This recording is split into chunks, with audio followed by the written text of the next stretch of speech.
Welcome back to Good Dates Gone Bad. I'm your host, Lee. I wanted to tell y'all a really funny dating story. It actually made the book, Good Dates Gone Bad, Volume 1, and it's story number 2 called Messed Up Man. I'm going to get into it. It's basically about this woman that after college, she moved to Atlanta and got a job at a department store and had a guy roommate that she didn't know until she moved to Atlanta. It was supposed to be a setup thing where her friend and the brother were supposed to be moving. Anyway, long story short, only the brother came. So they got to know each other after work and would go hang out at bars and have a cocktail and, just hang out. And they found that because they were both attractive, that people would catch on that they weren't really together, that they had no chemistry like that they could be approachable. And people come up all the time. Well, this one in particular day, this guy came up to the woman and introduced himself, and the guy and girl started hitting it off, and everything was cool. She ended up giving him her phone number, and he called her the next day and asked if she wanted to go to dinner. And she lived in like the Buckhead area and he lived in Kennesaw, and they agreed that they would just meet at the restaurant because he offered to pick her up. She said, don't bother. By the time you do that in rush hour traffic, eats up a whole hour or longer of your day. So she agreed to meet him there at the restaurant. She asked him where he'd like to go, and he said a restaurant called Joe's. Well, she wasn't from that city, and she realized, okay, well, maybe he must know that it's a good restaurant.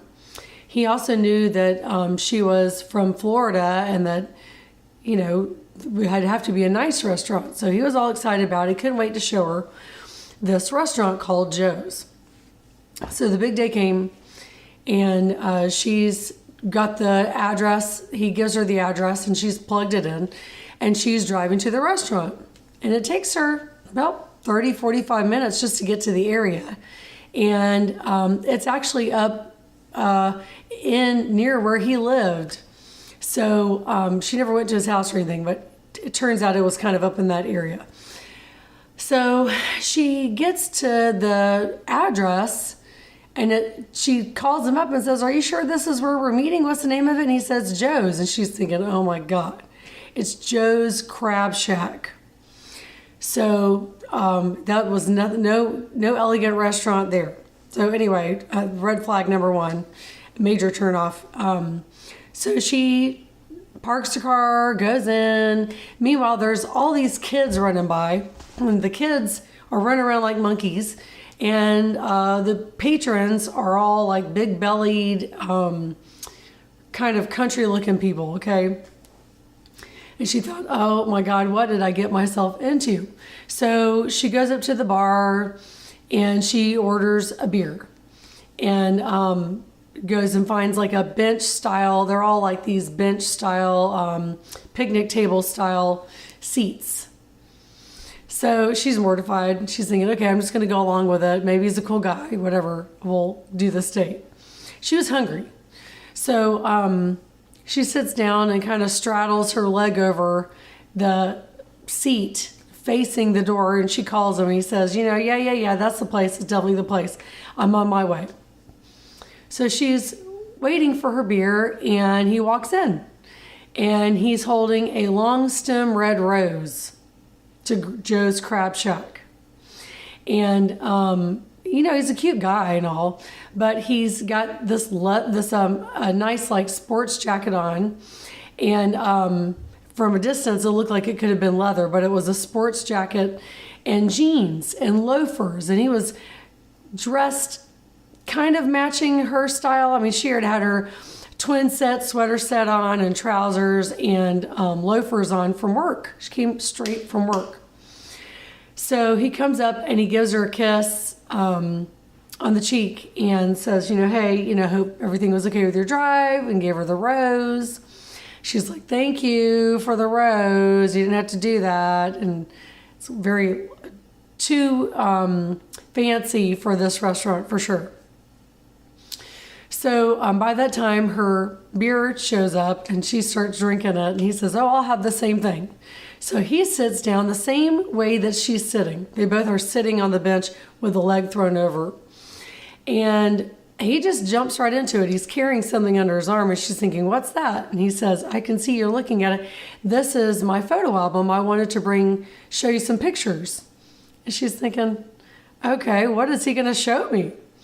So he proceeds to show her pictures of his longer-haired hippie days, which she was not into long-haired dudes at all. He's sitting on his Harley Davidson, and then he proceeds to show her pictures of his children, which she didn't know he had children, but okay. And then he comes across a picture of his ex-wife, and he pauses. And then he gets teary-eyed.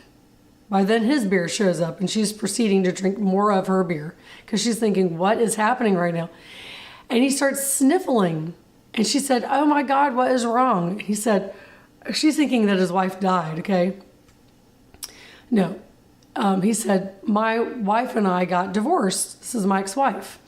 And then he starts to say, we got divorced because we used to have threesomes and she connected more with the woman that we had threesomes with. And she's stunned. The girl on the date is stunned. Like, not only did you show up, did we book an appointment, a date to be here at this restaurant, which is totally cheesy, not her style.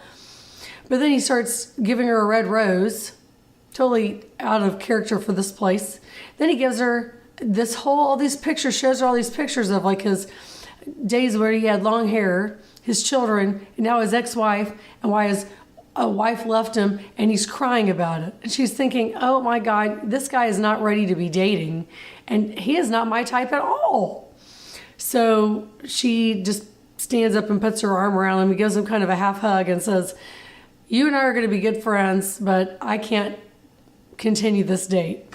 And she says goodbye and she leaves. No food. Has to drive all the way back home now in rush hour traffic still because she'd only been there maybe 20 minutes. This guy dropped a bomb on her. So guys, please don't do that. Girls, don't do that, please. Nobody wants that much melodrama within the first 20, 30 minutes of a date at a crappy place to begin with. So if you're going to go take somebody on a date, make sure they understand what the dress code is and how casual it is or how dressy it is. Please kind of match those cues and have some more of a social cue there when you're planning the date. And the date made the book because it was so horrendous. She actually was still hungry. She went through the McDonald's drive-thru and ate McDonald's on the way home from her supposed dinner date.